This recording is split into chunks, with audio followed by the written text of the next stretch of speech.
La pirámide Ponzi y sus estragos en Albania. Bernard Madoff, Elizabeth Holmes, Victor Lutzi, Christopher Rocancourt, Jordan Belfort, son nombres que todos conocemos y con los que a nadie le gustaría estar asociado de ninguna manera. Se trata de personas que fueron capaces de montar una estafa y estafar a varias personas de diferentes clases sociales, dejando a unos en la pobreza y las deudas y a otros en la negación y la vergüenza.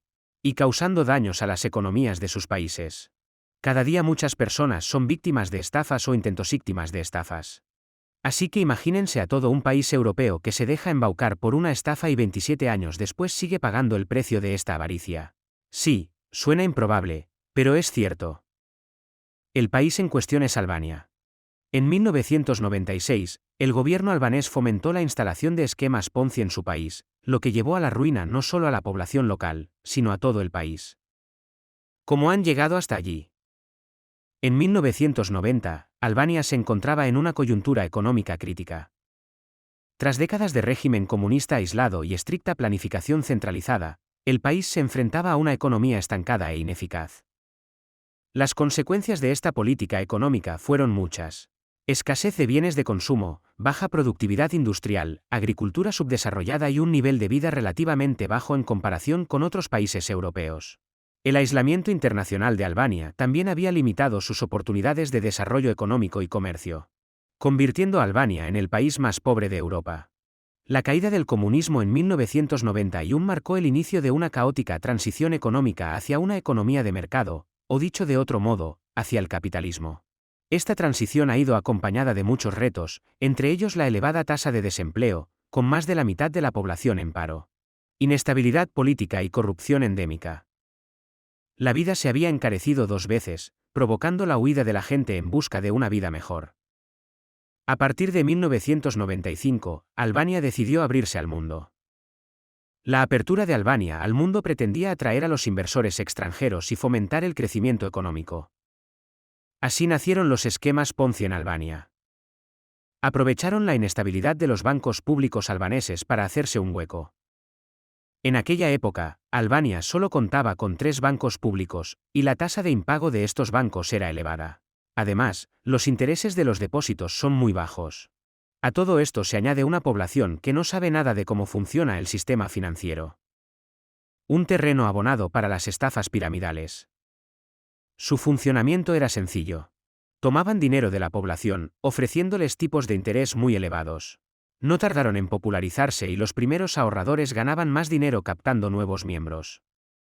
3 de estas empresas piramidales destacaban del resto porque controlaban todo el mercado. Se trata de VFA, Gjika y Camberi. Estas empresas idearon un nuevo tipo de modelo de negocio. No había normas sobre las sumas a invertir ni sobre el control de la rentabilidad de las empresas.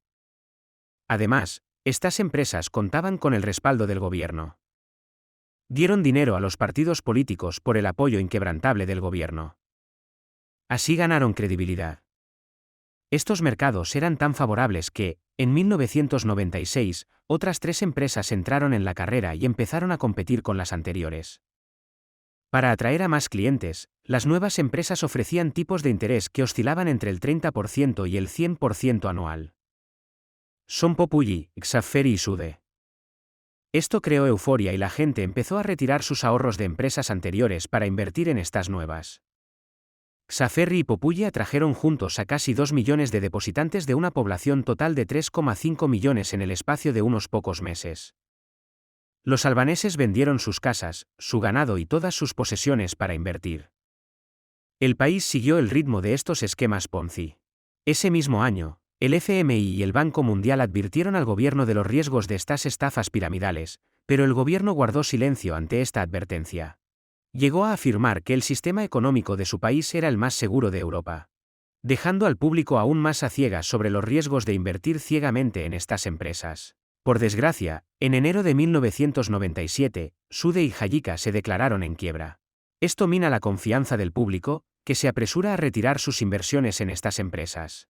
Pero como siempre ocurre con los esquemas Ponzi, estas empresas no tenían dinero para pagar a sus clientes. Bienvenidos el pánico y el caos. En marzo de 1997, Albania era un caos. Más de 2,5 millones de los 3,5 millones de habitantes habían invertido en estos sistemas. E incapaces de hacerse con su dinero, se echan a la calle. Entre la ira y las exigencias del pueblo, estalla una guerra entre civiles y soldados. El gobierno ha perdido el control del sur del país. El ejército y la policía desertan en masa, y 1 millón de armas han sido saqueadas de los arsenales. Comienza la evacuación de los extranjeros y el éxodo de los albaneses. El gobierno se ve obligado a dimitir. El presidente Berisha aceptó celebrar elecciones parlamentarias antes de finales de junio, y se nombró un gobierno de coalición para el periodo provisional. El gobierno provisional heredó una situación catastrófica. Unas 2.000 personas murieron en los disturbios que siguieron al derrumbamiento de las pirámides. El gobierno pierde el control de gran parte del país. Se incendiaron aduanas y oficinas de recaudación de impuestos, y los ingresos públicos disminuyeron. Para estabilizar el país, la ONU ha enviado soldados en apoyo del gobierno. A finales de junio de 1997, el LEC había perdido un 40% de su valor frente al dólar y los precios habían subido un 28% en 6 meses. Muchas fábricas han suspendido la producción y el comercio se ha paralizado. Desde entonces, el gobierno provisional, con la ayuda de la comunidad internacional, ha realizado notables progresos hacia el restablecimiento del orden y la estabilización de la economía. Pero a pesar de eso los daños eran demasiado profundos para ser reparados inmediatamente. A pesar de sus considerables recursos naturales, Albania sigue siendo un país en desarrollo. Las estructuras económicas siguen siendo frágiles y dependen de la ayuda exterior y de las transferencias de ingresos procedentes de la emigración, en torno al 14% del PIB. En 2004, el déficit presupuestario representaba el 5% del PIB y la deuda pública se situaba en el 56% del PIB. No obstante, la productividad ha mejorado significativamente en la última década, y desde 2003 crece a un ritmo constante del 6% en un contexto de inflación moderada. El país también goza de una situación geográfica favorable para el desarrollo, con acceso al mar, una amplia gama de recursos naturales y potencial turístico. El sector terciario, representado por los servicios y el turismo, representa el 60% del PIB y el 20% de la población está empleada en él.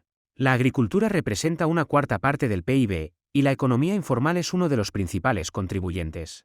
El sector primario representa una gran proporción de su población. Albania es un país agrícola, en el que el 60% de la población trabaja la tierra. El salario mínimo en junio de 2020 será de 214 euros al mes, uno de los más bajos de Europa. El país está en proceso de adhesión a la Unión Europea. Esto sin duda dará un impulso a su economía.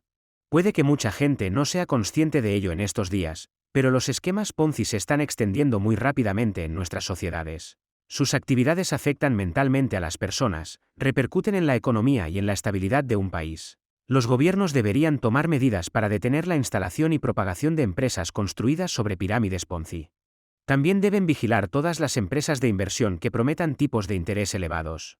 Por eso te pedimos que estés alerta y no te dejes engañar por promesas poco realistas. Si te gustó el vídeo, suscríbete, like y comparte, y no olvides activar la notificación, para no perderte nuestras próximas publicaciones. Nos vemos pronto en Mazael Media, la información en el centro del mundo.